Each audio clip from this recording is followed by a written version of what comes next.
So tonight I want to stick to the topic in an overview fashion, the issues of urinary incontinence. So when you leave here, you'll know what issues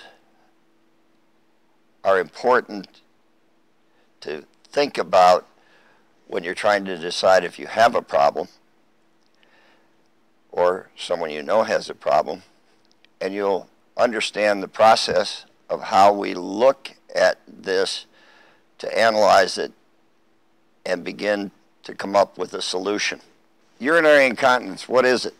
Well, basically, it's the loss of voluntary control of urination, and the net of this is that it creates problems.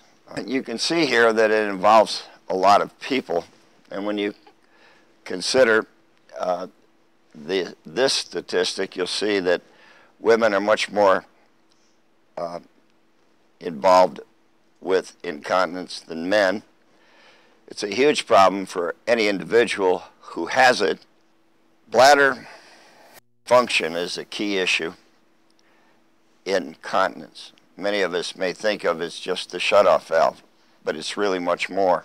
This is obviously the male lower urinary system.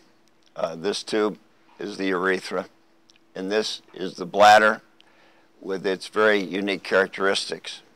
This is the female urethra and bladder, and again, the characteristics are very much the same. Why do I have a light bulb? It kind of looks like a bladder, doesn't it? The dome of the bladder is made up of muscle with a very unique characteristic. Is a portion of the spinal cord which is identified in many ways, but it's called the spinal micturition center.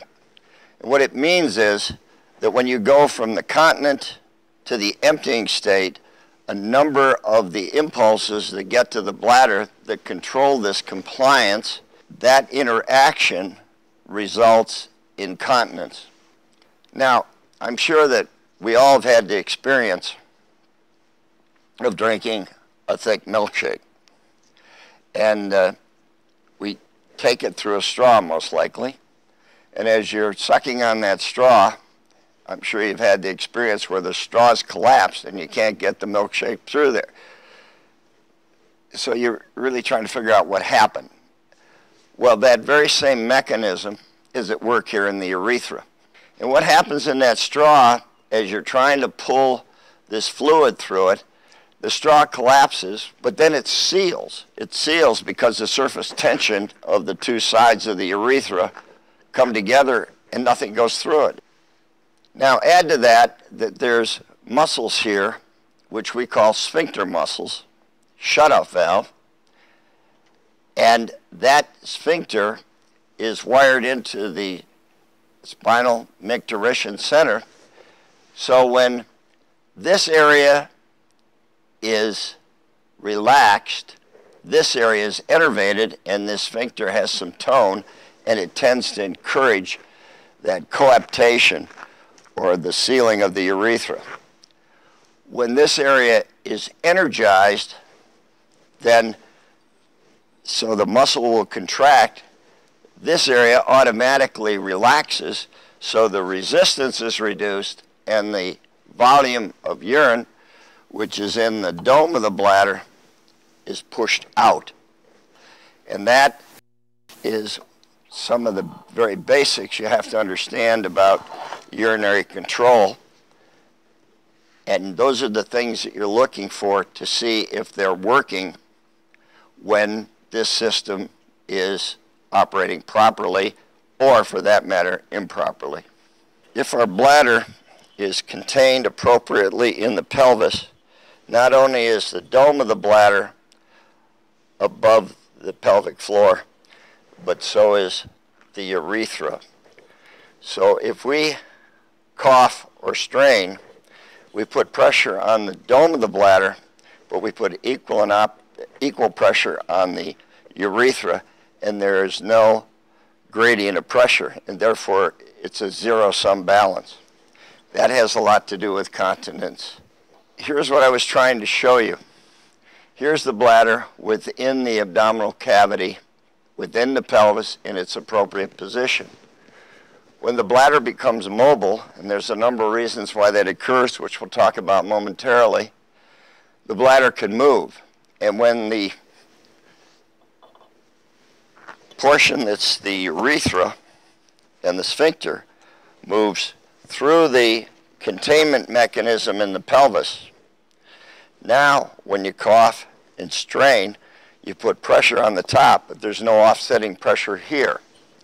Here we're looking at the female pelvis for this demonstration, and this is the birth canal.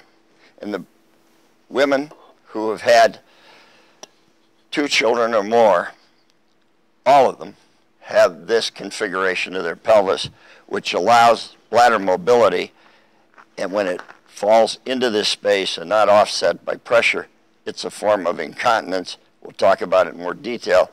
It's referred to as stress incontinence. So the bladder really only has 2 functions. It stores and it empties. It's that simple, 2 things. We do some analytics beyond that with physical exam to see about the motion of the bladder, and then we study the compliance, emptying, and retentive ability by analyzing those in a way that we can read it. In other words, it produces a profile. Our nurse, but she's also very skilled in urodynamics, and when I talk to patients who come, we talk about urodynamics, and they wonder what in the world we're talking about and why we're going to do it. Heidi's going to tell you briefly a little bit about what goes on when a patient comes to our office and is being analyzed using urodynamics. Urodynamics basically is what the EKG is to the heart, is urodynamics to the bladder. Once you're incontinent, you lose urine for any reason. You can hold it, or you think you can hold it, and it just comes out. There is a problem, obviously, with nerves or with muscles. This is what we're checking with urodynamics. Basically, what I'm doing is I'm going to demonstrate your day in about 20 minutes of this testing. My computer, since it is connected to you, will demonstrate exactly what's happening in there. This is all what I can get out of the testing. We can get obstruction out, we can see how weak or how strong your detrusor is. People have to go to the bathroom all the time, every half hour. I can see that the problem is actually not your bladder. I can see what your colon is doing. Somebody who has a spastic colon, diverticulitis, your colon goes like this, because your bladder is right behind or right in front of your rectum. It will stimulate the nerves of your bladder. So actually you don't have a bladder problem, you have a GI problem. Okay, we find that out. Only urodynamics can tell us that. Within an hour you're in and out. And I have simulated your day. So whatever you're going through in the day, I simulate with, or I reconstruct in those 20 minutes. Thank you. Thank you, Heidi. Very nice. Okay, now we get to the fun part. We understand a little bit about how we analyze the problem. I'm going to touch a few high points, and then I'm going to correlate that with information that we use to help us make a treatment decision. So urodynamic testing, you've really heard the story, but let me touch on it for a moment. You understand what this is and how Heidi puts that to work for us.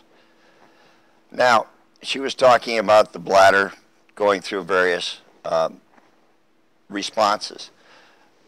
In a person who has a normal situation, their bladder will fill at low pressure, and at a certain point you get that urge, you have to go, and assuming the time and the social moment is right, bladder contracts, and you empty your bladder and you're back to the beginning again, and it cycles through. In a bladder that's unstable for a variety of reasons, meaning essentially the detrusor muscle is twitchy, what happens is, as you fill the bladder, things immediately pick up. The bladder responds just like tapping your knee, and you get a reflex right then and there. It's not moderated, and you get this urge, you gotta go.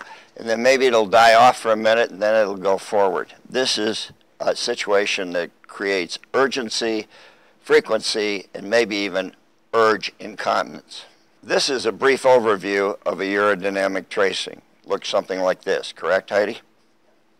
And what we now have is a profile. So we can look at this profile and we can begin to think diagnostically about where the problem is.